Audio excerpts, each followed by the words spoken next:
As-salamu alaykum wa rahmatullahi wa barakatuhu. Due to the negative propaganda against the Quran and the Holy Prophet Muhammad sallallahu alaihi wasallam, it has become imperative upon us to spread the message of the Quran, inshallah.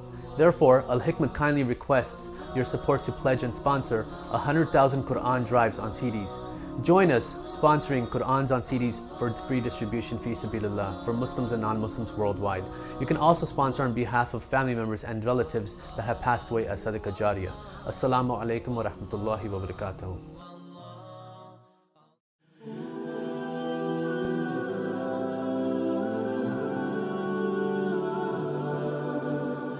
This is our grand opening, our formal opening of Al-Hikmat.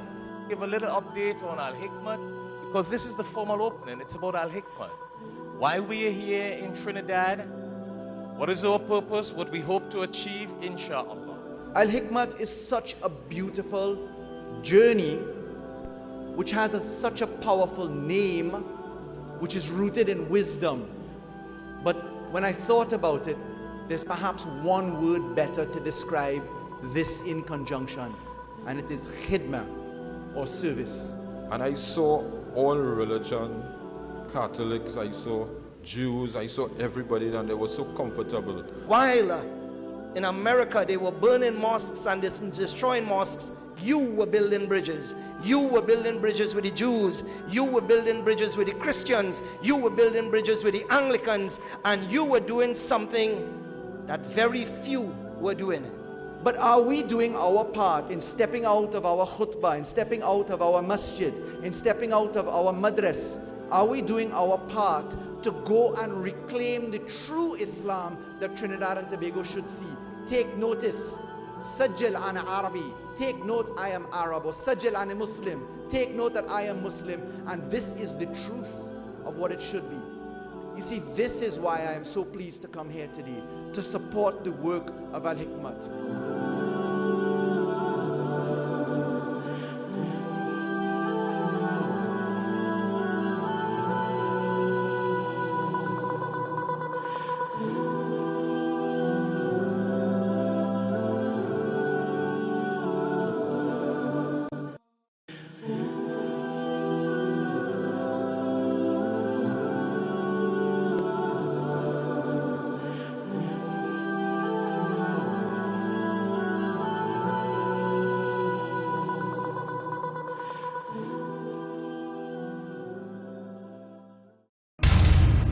Brings them out, right? Where you see brothers and brothers fighting for money and property, sisters, brothers, fathers, children. Look at our Prophet ﷺ.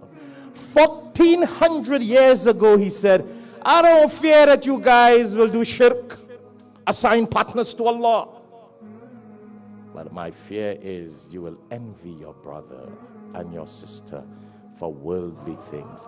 When they have these worldly accomplishments, you will envy it. As-salamu alaykum. Allah gives hikmat, wisdom, to whomsoever He wills. And whomsoever is given wisdom is certainly given a lot of good. Only the people of understanding will benefit from the reminder. Tune in to Al-Hikmat TV for khutbahs, lectures, and Islamic reminders. As-salamu alaykum wa rahmatullahi wa barakatuh.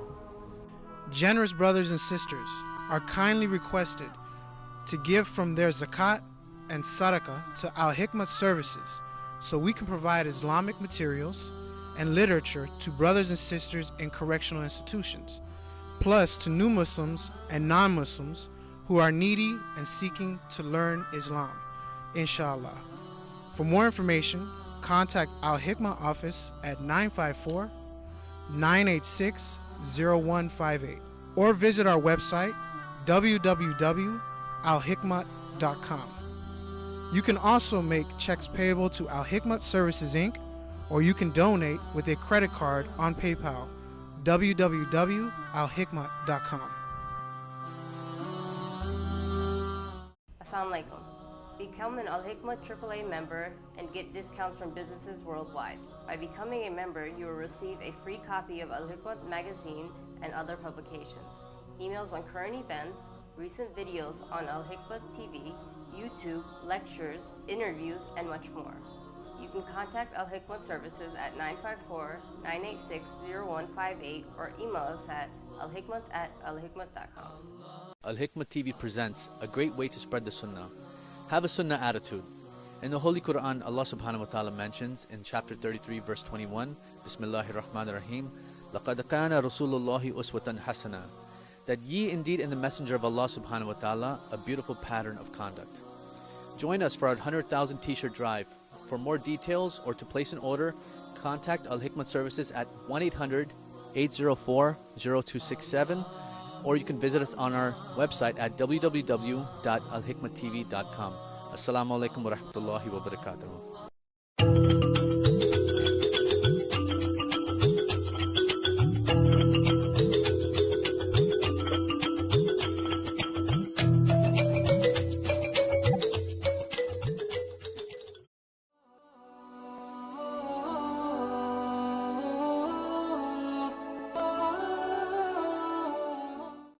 Wafiq Transport Limited. Contact 715-6463 or 673-0152. Located at 86 Orenfield Road, Karapi, Chima. Services include vacuum, septic services, sock pile, sand gravel, etc., trailers, heavy equipment for sale such as flatbeds, drop decks, container trailers, and lots more. Southern Hatcheries Limited. Suppliers of both live and processed broiler chickens. Parts available in both tray packs and case bags to suit your needs. Leg and thighs, wings, liver and gizzard. Also suppliers of both live and processed ducks. All meats strictly halal. Visit us at 440 Komodo Road, Barrack Port. Or call us at 654-3938 or 361-08. If you'd like to advertise or be a sponsor of this show, please contact Alhikmat office. Telephone number 1954-986-0158 or 1-868-325-8276. Or you can email us at alhikmat@alhikmat.com. مولاي صل وسلم دائما. Reverting to the Muslim faith was the last thing I thought I would do. Why? With Muslims, because I felt like an outcast. It wasn't very welcoming at first. Why? As a Muslim, that you have to kill the infidels, yes, and I brought up a bunch of stuff like that. I spoke out of ignorance. Why? I've noticed that people tend to love to judge something based off of what someone else told them. Why? Most Americans don't know a Muslim person. And when it's the unknown, it's scary. Why? It doesn't matter what is your faith. But we need to have knowledge and understanding and wisdom, and we can't be afraid to talk to each other. A lot of non-Muslims really want to hear the Muslim community that all human beings are equal. Right. No one is superior to the other. Each nation and each people bring a knowledge to the table so all of humanity can benefit. That's the purpose of diversity. And what you're doing, using religion not to cause conflict, not to cause harm, but to bring people together, you're doing God's work. I congratulate you, and I thank you very much for allowing me the privilege to be here with you as you help to spread the word of peace and openness and friendship. All of our faiths share the story of this ideal and perfect hospitality. I was so comfortable in going to Darul Uloom is 100%. And I would love for other people to have that comfort level. When I walk into mosques, and I've been to many, I actually can see firsthand the hospitality. To bring people together and to exchange views is a great thing. Establishing tolerance and better understanding among different faiths and cultures. And may God bring peace to all of us and to the entire world.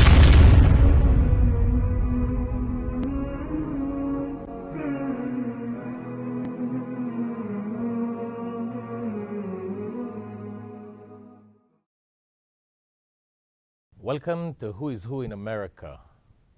It's a pleasure to have with us in Alhikmat studio Tamara Ayon. And I would let Tamara tell you all about what she does and who is she in America and her political involvement, etc.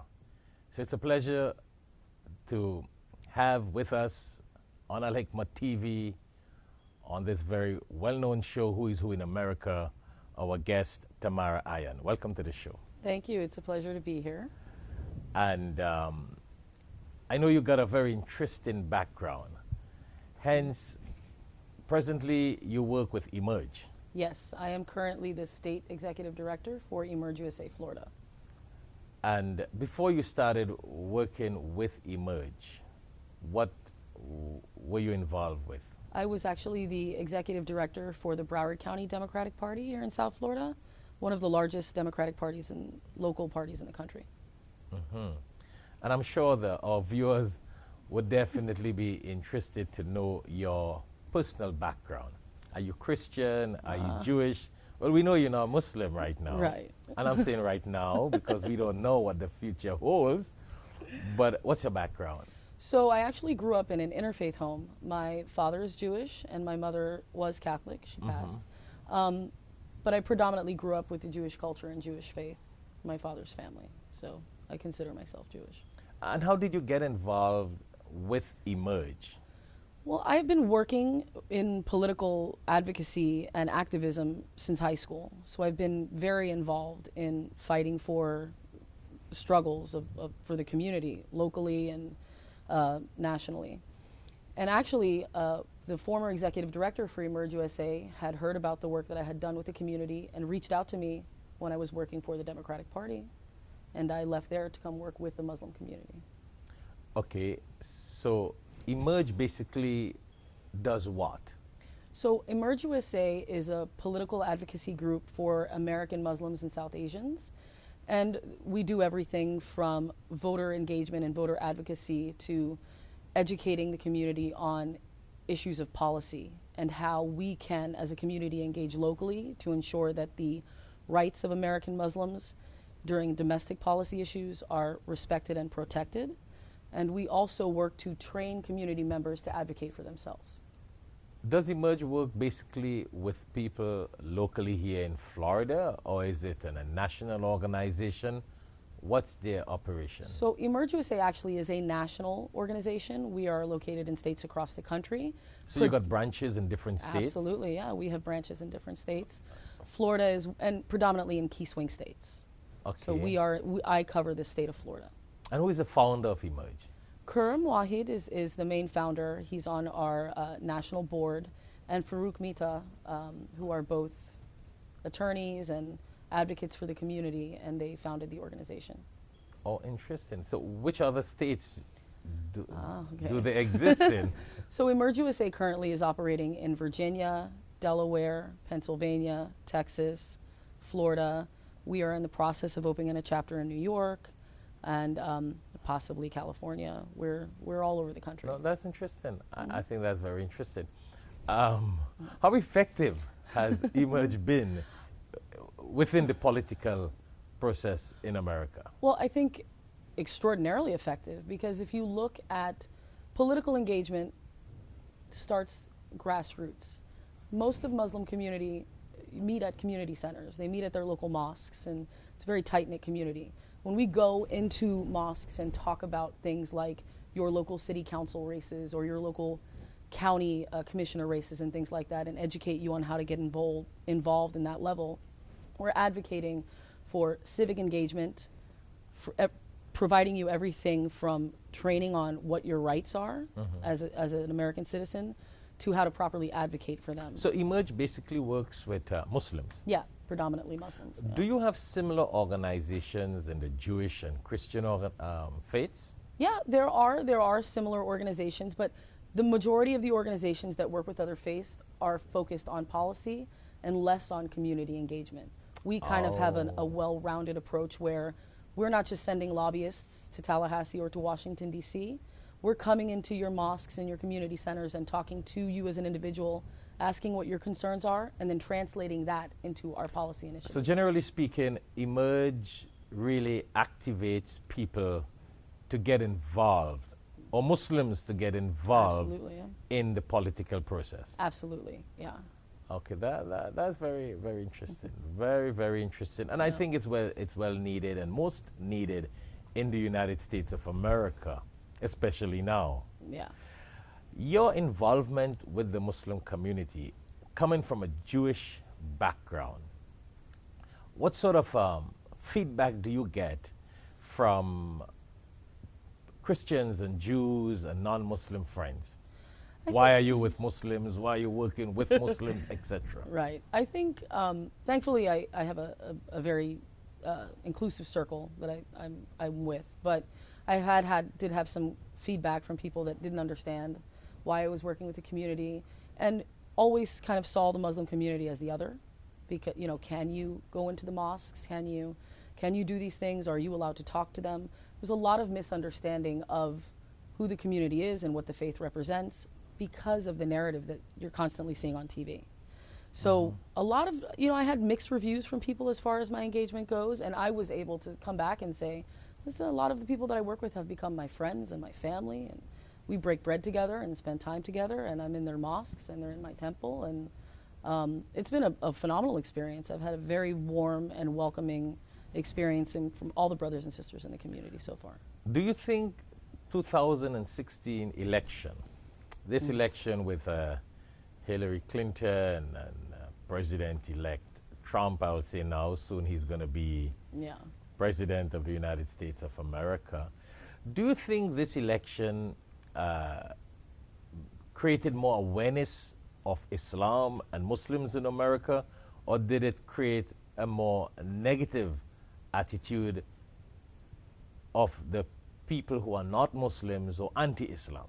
What do you think? I think it's a little bit of a combination of both. It motivated community members, Muslim community members, to be civically and politically active, to understand that all of these people are talking about us, but they're not part of our community. They don't understand our faith. They don't understand our culture. And they've never, I know so many people that have never actually met a Muslim.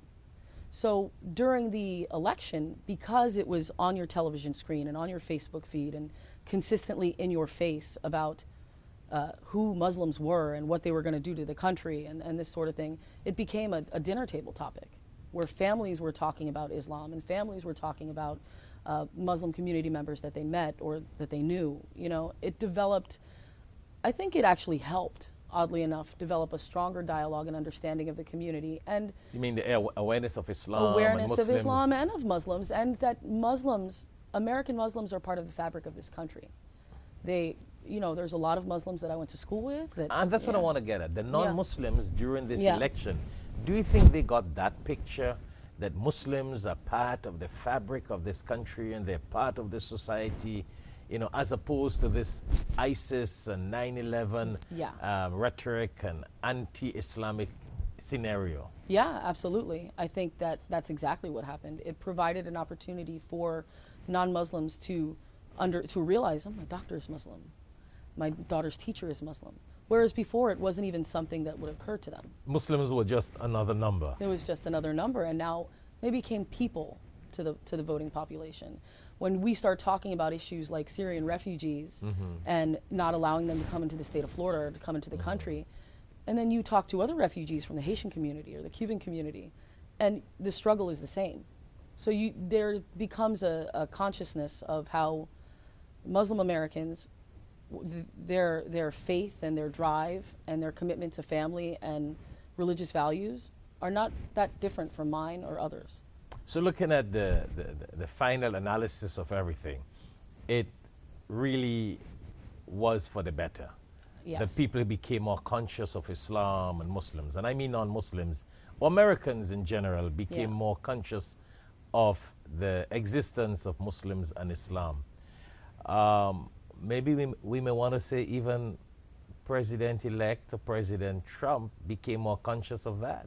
And my reason for saying that, it's because of the fact, I don't want to sound too very political, but I mean, we're talking a lot of politics here with you. You know, the mere fact that he came out first and he said ban on all Muslims. Right. And then he technically corrected that statement after by saying terrorists and countries that have a lot of terrorists, that's where the vetting will be. I mean, let's be very realistic here. It means he has realized the presence of Muslims and Islam in America is a very strong force. So he cannot just continue with that anti-Muslim scenario or that ban on all Muslims, but he had to zoom in to what he really wanted to focus on, and that was terrorism. I mean, and that's totally correct, and he's totally right in doing what he has to do.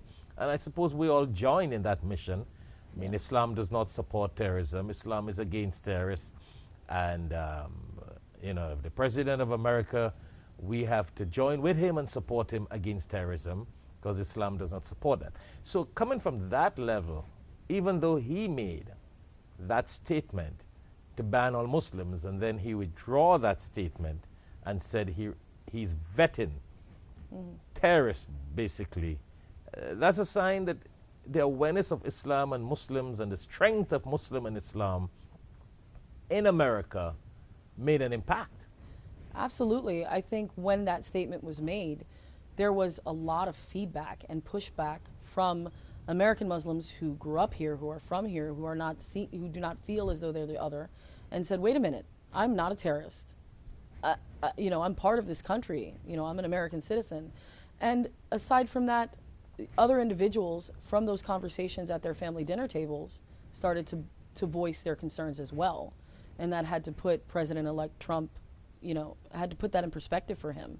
Your constituency as the President of the United States includes this large population of, you know, of voters. And this very powerful population. This very powerful voice in the country, absolutely. And you mean non-Muslims have voiced that? Yeah, non-Muslims stood up and said, "You're wrong. What are you saying? Like, we're founded on religious freedom.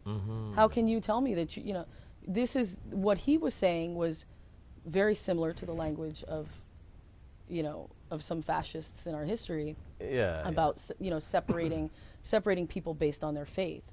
And so because of that concern, he did correct that statement, but because of that concern, Muslims and non-Muslims alike stood up and you know, made a louder voice. And that showed the presence of and the strength of Islam and Muslims. Yes. So, you know, your involvement with Emerge and the Muslim community, how many years have this been? So I've been working with Emerge for a little over 2.5 years now. Okay. As their started off as their government affairs director, and have now become the executive director for the state of Florida. So I cover everything from government affairs to operations. So you do a lot of traveling. Yeah, I do a lot of traveling. That's interesting. And I'm sure you have had a lot of detailed experience with a lot of Muslims. Yes. From different mosques and different Islamic centers and different walk of life. Yeah. So we're going to go on a short break. Okay. And when we come back, I would like you to share with our viewers. We got a worldwide viewers on Alhikmat TV. And, you know, it's really a pleasure to have you on this show, Who is Who in America. But I'd like you to share your personal feelings and experience after 2.5 years dealing with Muslims of different nationalities and different backgrounds. What do you think? What sort of experience you had? What's your impression personally of Islam and Muslims, etc.? All right. Thank you.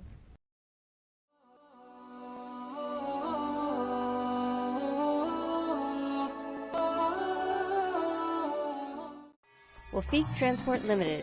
Contact 715-6463 or 673-0152. Located at 86 Orenfield Road, Karapi, Chima. Services include vacuum, septic services, sock pile, sand gravel, etc., trailers, heavy equipment for sale such as flatbeds, drop decks, container trailers, and lots more. Southern Hatcheries Limited. Suppliers of both live and processed broiler chickens. Parts available in both tray packs and case bags to suit your needs. Leg and thighs, wings, liver and gizzard. Also suppliers of both live and processed ducks. All meats strictly halal. Visit us at 440 Komodo Road, Barrack 4. Or call us at 654-3938 or 361-08. If you'd like to advertise or be a sponsor of this show, please contact Alhikmat office. Telephone number 1954-986-0158 or 1-868-325-8276. Or you can email us at alhikmat@alhikmat.com.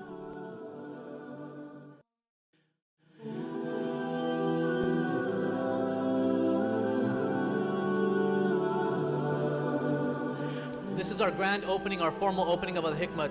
Give a little update on Al-Hikmat because this is the formal opening. It's about Al-Hikmat. While we are here in Trinidad, what is our purpose? What we hope to achieve, inshallah. Al-Hikmat is such a beautiful journey which has such a powerful name which is rooted in wisdom. But when I thought about it, there's perhaps one word better to describe this in conjunction, and it is Hikmah, or service.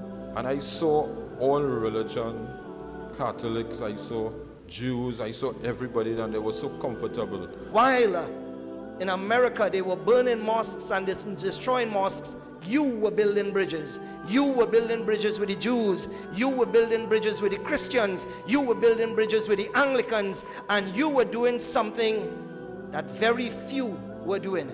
But are we doing our part in stepping out of our khutbah, in stepping out of our masjid, in stepping out of our madras?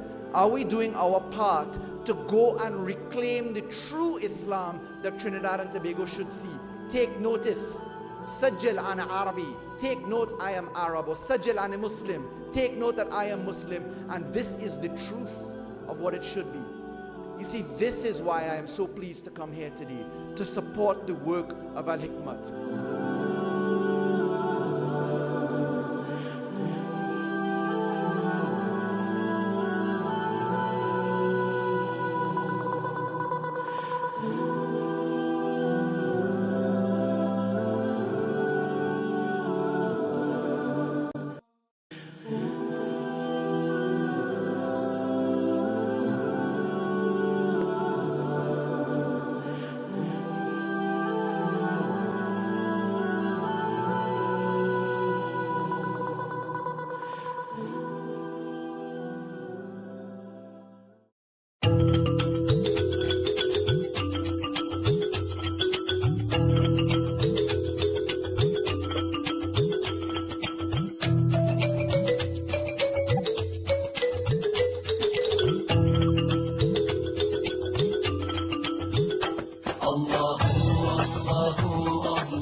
Welcome back to Who is Who in America on Al-Hikmat TV 24/7 online.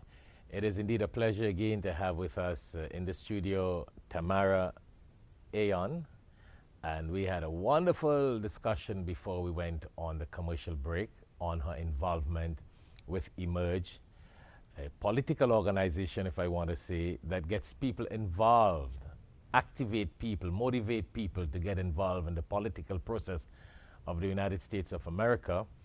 And Tamara is a very interesting person because she comes from a Jewish background and she has been working with Muslims and in the Muslim community. And before we went on a break, we had reached a point in asking her about her involvement with Muslims in Florida. So after working with Muslims as a Jewish person, what is your impression about Muslims? And then I would also want to get your impression about Islam. Okay. Well, I mean, honestly, it's been such a warm and welcoming experience. A lot of the Muslim community members that I've met are all very involved in humanitarian activities like feeding the homeless or, you know, providing for community members that are in need. That's not something that you see as often or as consistently with other communities. And I see that in every community that I've visited across the state. So it's kind of beautiful. As far as the mosque community goes, the the people that go to worship at the mosque, phenomenal. Sometimes you're dealing with boards that are a lot like politics. You have people that don't get along. And that's a nice point. Yeah. What do you think about the politics in the mosques and the politics in White House?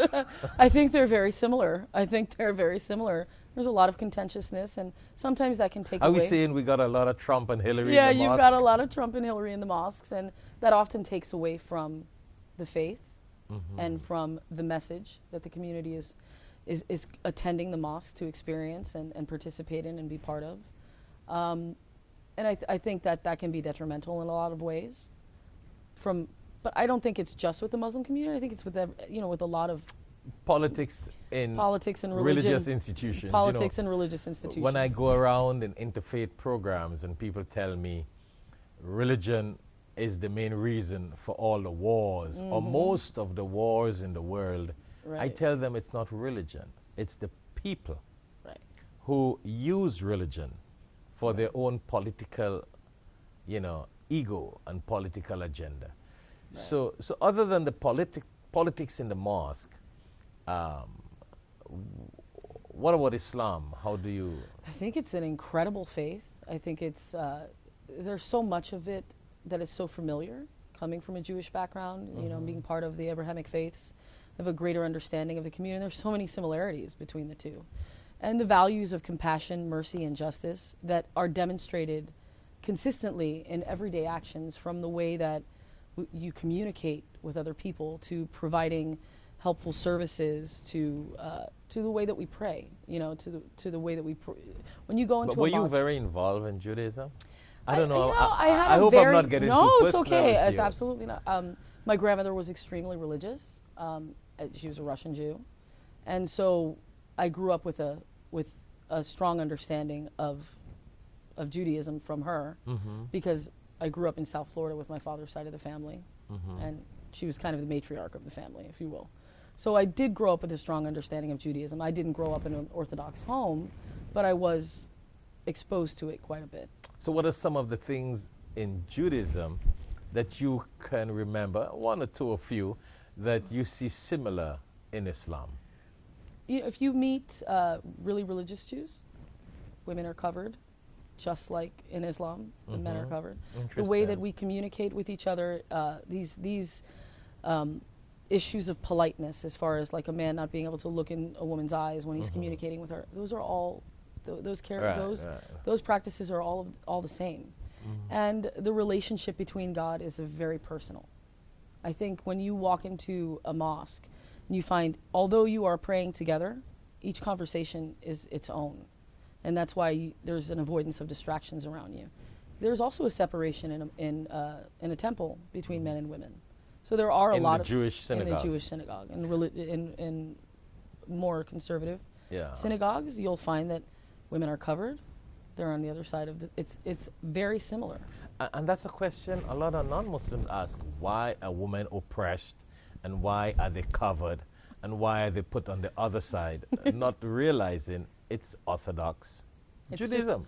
It's Orthodox Judaism. It's a lot of similar practices. So it was interesting when I came in and I was like, I've been around this before. Like, it was familiar to me. And so that was comfortable, So basically, from an Islamic point of view, you have no problem with Islam? Oh, no, not at all. I mean, from what I can see and what I understand, Islam it takes all of the faiths from the Abrahamic traditions of Christianity and Judaism and kind of combines them.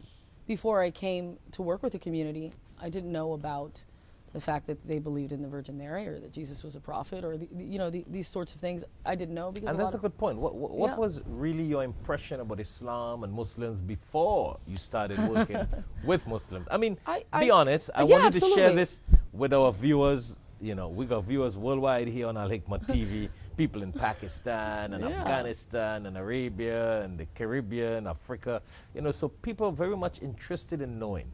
And this is a question that people ask me when I travel abroad.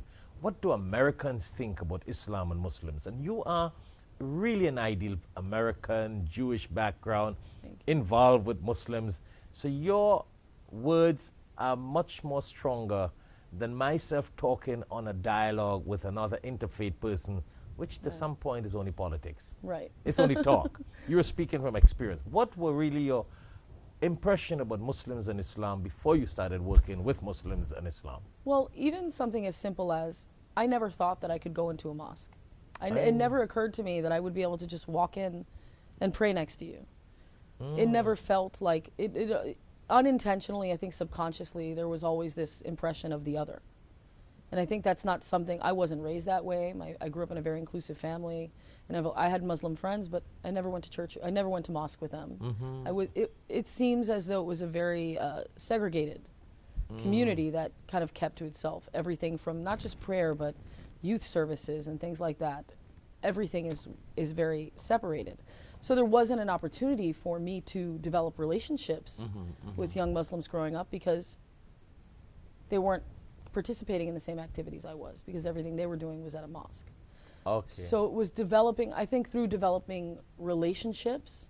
When I first came into the mosque, I was new and didn't really And I'm glad you say that, because that's a good learning item for us to know that, you know, the world outside there thinks that Muslims do things in a closed, shopped manner.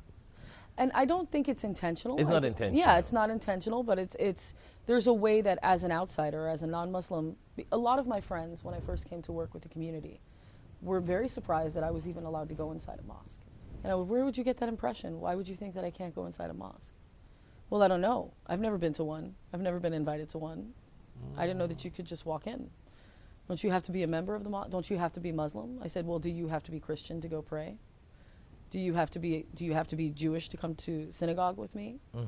This is, you know, a place of worship is a place of worship. When I go to the mosque, I pray beside my Muslim sisters. So do you think if Muslims were to do more of their activities in a very broader and open manner, inviting and including non-Muslims, we may be able to bring down that barrier? Absolutely. I think it, you know, because as you said, it's not intentional. No, it's to not. To look as it's a closed shop operation. Right. But for better, I think we should. I think in order to, one of the biggest issues is that the media has created your narrative. The media has decided who Muslims are and what they stand for. The best way to tell somebody who you are and what you stand for is by building a relationship with them and sharing your values. And a lot of those values are the same: compassion, mercy, and justice. Go beyond, and not just, you know, lines of faith, but for people that are not religious. Most people believe in these values. And if you share time with individuals that are not Muslim and give them an opportunity to get to know you, you're creating your own dialogue and providing them an opportunity to speak for you as well, to speak up for you as well when people speak on your behalf. So as a Jewish woman involved with Muslim people, do you think Muslim women are oppressed? Not at all. Not at all. Actually, you know, a man being asked this question in an interfaith dialogue will always try to defend the issue. No, but as a Jewish woman being involved, what do you think? Do you think Muslim women are oppressed? What do you think about a Muslim woman? I think in any instance, women are oppressed in so many different cultures and faith. I think that's that's an individual basis. Okay. Based on but something to do with culture to a point. Something to do with culture to a point. But as far as the Muslim sisters that I have met, not at all. They're empowered. They're running most of the activities at the mosque, or some of them youth activities. They're handling things, and a lot of the time, some of them are the bosses at home. Yeah, they're the bosses at home, and they're the bosses with their children, and they're the bosses powerful. of the businesses. They're bosses of the businesses. They're powerful women, and they have strong voices. And I think a lot of the time, you know, that conversation about jihad, a woman that leaves her house with a scarf on her head, the way she conducts herself in public also provides a view for outsiders to see who Muslims are and what they're doing. So if you see a woman, you know, wearing a hijab and covered, and she's feeding the homeless and working with the youth community and doing all of these activities, you have a different perspective of Muslims. They're not seen as what you see on TV. And so I have not, in my experience, I have not met any oppressed Muslim women. I know they exist, just like they exist in the Jewish community and the Christian community, but most of the women that I have met have been powerful, motivated, and warm. And I suppose, I mean, yes, they are. We're Yeah. not denying the fact that they aren't. Yeah. There are women who are probably oppressed, but that's not by Islam. Right. That's by their husband, who got a cultural problem, an Right. ego problem, which represents himself, not Right. Muslims and not Islam. I think that's the issue, is that the conversation about who women are. So I'm a feminist. I believe very strongly in equality and these types of things. Who I am as a woman and the way I choose to dress is my business. So I find that, you know, nobody is oppressing me, nobody is oppressing them. These are choices. So as a feminist Yeah. who likes things your way, Yeah. well, how would you feel? I'm just hypothetically Of course, speaking. of course. Being a if you had to be a Muslim, Yeah. do you think you could live as a Muslim woman Yeah, absolutely. with your Jewish background, the experience? I have met so many women that have converted, you know, on my journey across the states and in other states and in Florida, and a lot of women have converted and don't have any issues with it. And I think it's about your lifestyle and the way you choose to live, and as long as you are a person that values their faith and values respect for your fellow brothers and sisters in humanity, you know, that's what matters to me. And it has a lot to do with education. Yeah. Of course, faith, Yeah. education, experience, Yeah. and being a very confident person. And I think in that way a person knows who they are and they don't feel psychologically Right. stressed and depressed and I think compressed. I think it has to be a choice. I think if somebody is going to become Muslim, it has to be a very personal journey, because I believe very strongly that our relationship with God is a very personal one. So if I choose or somebody else chooses to follow the faith, they have to have the conviction to actually do that, and nobody else is going to provide that for you. Yeah, I know you're leading me to ask you a question, but as a Jewish person, this is again hypothetically Okay. speaking, as a Jewish person, and I don't want to put you in the spot, please, Okay. please, because Okay. I know you're very independent, and that's what your job is all about, Yeah. making sure the government is straight, Right. and Yeah. keeping things on track.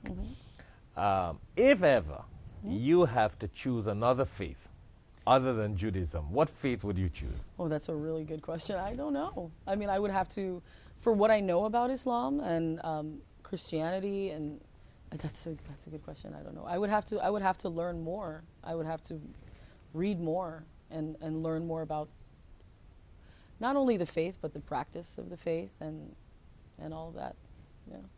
No, the reason why I ask you Yeah. that, because I mean, Yeah. your involvement with Islam and Muslims, I just wanted to know if it ever passed through your mind that if ever you have to Yeah. change faith, if Yeah. Islam might be It's a faith of choice. Yeah, absolutely. It would definitely be something. Interesting. So last, before we go, I know we have almost crossed our time limit, but emerge now that the election has gone and the election is done, and we're about to see the new president inaugurated at the time we're doing this show here. What is Emerge going to do now? So we're going to continue educating and advocating on behalf of the American Muslim community in this country through continually providing opportunities for civic engagement and participation, and taking the values of Islam, compassion, mercy, and justice, and utilizing those to push our policy positions for criminal justice reform, refugee resettlement initiatives, and supporting the environment and early childhood education. All of the values that the faith represents will push our policy positions to hold our current government accountable, both locally, statewide, and nationally. And I will take that responsibility on as a state director, as well as my staff, in ensuring that community members are educated and have advocacy opportunities, so that I am not always speaking for them, but they understand how to speak for themselves. So the goal is creating your own dialogue. So you guys keep on We the keep roll on, all the absolutely, time, yeah. whether it's a year of election or not, as long as the political process continues and legislations, it keeps you guys busy. Yeah, because... And you keep the community busy. Yes, because, grassroots activism in politics, this is something that consists in your everyday life. The presidential election is kind of like the the NFL's, it's the Super Bowl, right? But all year long, right now in the state of Florida, in the month of March, you have city elections that are going to be taking place across the state. All politics is local. So your engagement needs to be consistent if you want to hold your leadership accountable. Oh, wonderful. So, well, it's been a pleasure to have you on the show, Tamara. It's really a pleasure. Nice talking to you. Nice to have you on Alhikmat TV and Who's Who in America. I'm sure our audience worldwide would have been very fascinated hearing you and hearing your comments and your experience, etc. So I'll give you the last word. You tell me, you say what few words you would like to say in closing as we come to the end of the show. Get involved, get engaged, understand what's happening, the roads that you drive on, the schools that your children attend, step outside of your mosques, go to your city commission and county commission meetings, understand what's happening around you, and learn to educate and advocate for yourself. Creating your own dialogue allows other people to understand who we are as a community and what we represent. Beautiful. Thank you very much. Thank you. And again, it was a pleasure having with us in the studio Alhikmat online 24/7, Tamara Ayon, a very well experienced person in the political process and her experience with Emerge, with the Democratic Party, etc. So we thank you very much for viewing Who is Who in America on Alhikmat TV 24/7 online. Assalamu alaikum wa rahmatullahi wa barakatuh. Salam alaikum, and as we say, Shalom aleichem. It is my pleasure and privilege to be able to offer congratulations to Alhikmat, whose mission has been to serve mankind and to make a difference. You guys are awesome. You have done so much for our community. A wonderful organization and publication that does so much to bring unity and harmony to the world. Alhikmat brought a new meaning to Dawah and interfaith.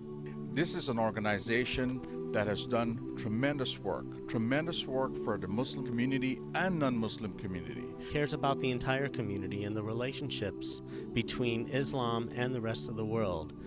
Alhikmat Services has been traveling throughout the world. The wonderful, wonderful work that is done through that writing, through that magazine, through the outreach in our community. Ever since I saw the word Alhikmat, it reminded me of how close Arabic and Hebrew are to each other. Alhikmat means wisdom, and Chachma means wisdom in Hebrew. And Shaikh Shafayat has brought so much wisdom and so much goodwill and so much harmony to the world through his great efforts through Alhikmat, working with other people. There's quite a bit that Alhikmat does with the purpose of spreading the deen, the true deen, what Islam really is. It is important to know that he has not limited his services to the Muslim community, and this is evidenced by his dawah activities of interfaith programs, radio and television shows, publishing and distributing monthly Islamic magazines, lectures and seminars, and his ability to promote a better understanding among faiths and cultures. I'm very happy that that's been the mission all these years, and they've achieved quite a lot in making a difference and contributing positively to the betterment of our fellow human beings here and all around the world. I have had the pleasure of being with Shaikh Shafayat on the podium many times, and he is always so well received and loved. And he does not apologize for those who distort the meaning of Islam, but instead, through his deeds and through his words, through his action and through his friendship, he truly represents the best of what Islam should represent to the entire world. Shaikh Shafayat has devoted his entire life to dawah and spreading the deen, and not only spreading the deen, but correcting and making sure the true message gets out there. We look up to him at the police department for his counseling, his advice, and his training and help with all of our police department. Shaikh Shafayat, Muhammad and I have been working together through my world religion class, to be able to come here to the mosque, to be able to receive insights, to be able to see Islam in its truest understanding. I congratulate Maulana Shafayat Muhammad and his team for his outstanding dawah work. And I want to congratulate Alhikmat Services on 30 years of wonderful service to our community. Today, I pray to Almighty to give Alhikmat and Shaikh Shafayat and his team istiqamah and give them the ability to continue to serve the Deen of Islam. Let me congratulate, first of all, Alhikmat for 30 years of committed service to the people of Florida, as well as many areas of the Caribbean and throughout the world. Congratulations to Alhikmat Services. On behalf of the City of Pembroke Pines, the Police Department, and Chief Dan Justino, happy anniversary to Alhikmat. I congratulate Shaikh Shafayat and Alhikmat, and I thank them from the bottom of my heart for sharing his goodwill, his humor, his love with me and my family and my congregants and with humanity. And I wish him many, many more years of continued success and continued benevolence towards the world and towards all the inhabitants of it. Congratulations to Alhikmat Services for the 30 years of the Dawah work. And I would like to say also, the Alhikmat has got my support in every way that I can, because that is what is keeping me alive today. So I give thanks and praise to God, to Allah, for the wonderful work that has been done through Alhikmat. Congratulations to all that you have done to contribute to the betterment of the community, to the betterment of Broward County, and to the betterment of the entire world. Thank you all for your efforts in making this world a better place for everyone.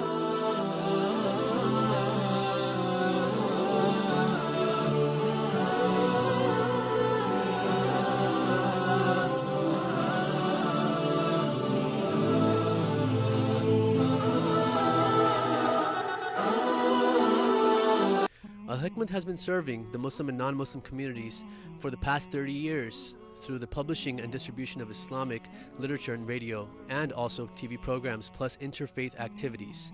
Due to the demand and many requests of non-Muslims and new Muslims for Islamic literature, we request you to donate generously $1 fi sabilillah in the path of Allah subhanahu wa ta'ala towards distribution of the Holy Quran, Alhikmat TV 24/7 online, Dawah publications, Surah and Zikr books, genealogy of the prophets, feeding and clothing the poor, orphans, and the needy, students seeking to study Islam, printing of Islamic publications, our monthly Muslim magazine, One God, Same Religion Dawah brochures, Quranic Arabic reader with Tajweed for students, and also to support our Dawah activities, you can also contact Alhikmat offices at 954-986-0158.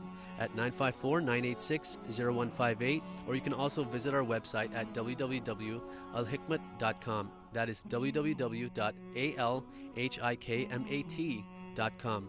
You can also make checks payable to Alhikmat Services Incorporated, or you can donate with a credit card on PayPal at www.alhikmat.com. Alhikmat TV presents a great way to spread the Sunnah. Have a Sunnah attitude. In the Holy Quran, Allah subhanahu wa ta'ala mentions in chapter 33, verse 21, Bismillahir Rahmanir Rahim, لَقَدْ كَانَ رَسُولُ اللَّهِ أُسْوَةً حَسَنًا, that ye indeed in the Messenger of Allah subhanahu wa ta'ala a beautiful pattern of conduct. Join us for our 100,000 t-shirt drive. For more details or to place an order, contact Alhikmat Services at 1-800-804-0267, or you can visit us on our website at www.alhikmattv.com. Assalamu alaikum wa rahmatullahi wa barakatuh. Assalamu alaikum wa rahmatullahi wa barakatuh. Due to the negative propaganda against the Quran and the Holy Prophet Muhammad sallallahu alaihi wasallam, it has become imperative upon us to spread the message of the Quran, inshallah. Therefore, Alhikmat kindly requests your support to pledge and sponsor 100,000 Quran drives on CDs. Join us sponsoring Qur'ans on CDs for free distribution fi sabilillah for Muslims and non-Muslims worldwide.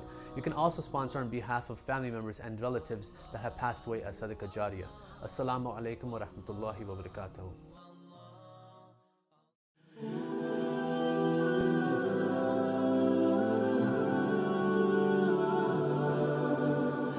This is our grand opening, our formal opening of Alhikmat.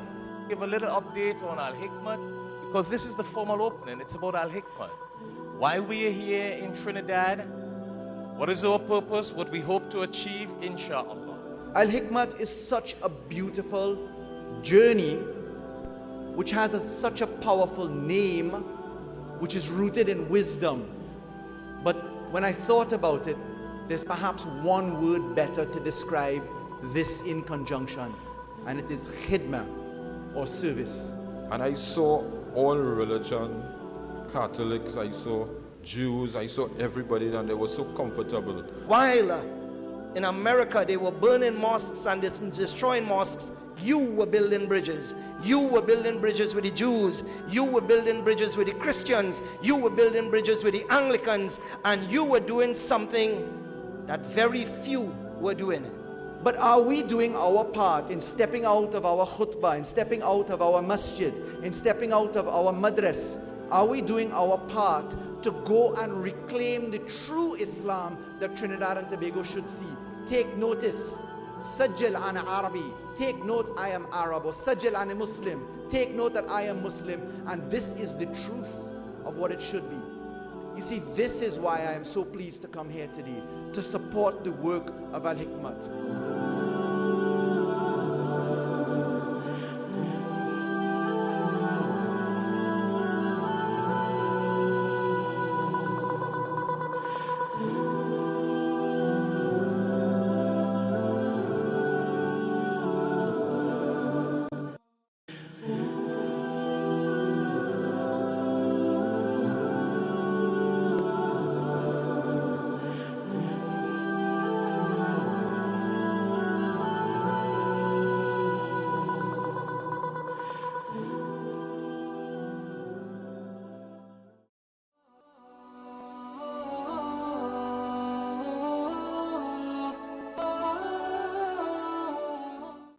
Wafiq Transport Limited.